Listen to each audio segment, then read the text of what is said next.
छथि नाना प्रकार के आयल छथि मिथिलानी बड़का रिश्ता इनकर स्वागत कर रहा छथि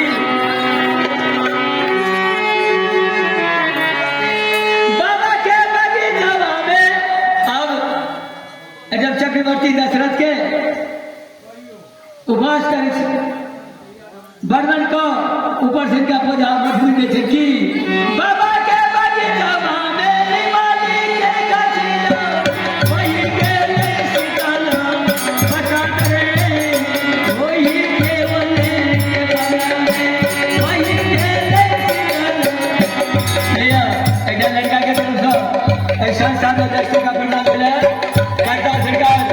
मां सरस्वती का विद्यालय लगी है ऐना जो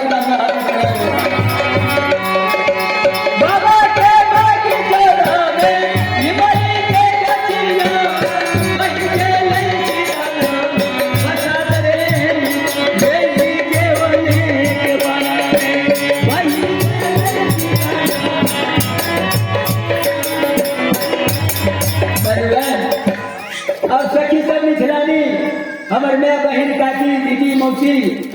सब एकदम खास करे चक्रवर्ती दशरथ की इनका तो खीर खा का बच्चा गए थे दोनों प्राणी के शक्ति नहीं रहे रवि से नहीं पैदा थे खीर खाए बच्चा जन्माया बलपुरी के नारी अब हम दोनों प्राणी के झगड़ा भगले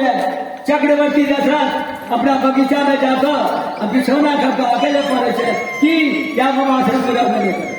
सखी का बनेगा करे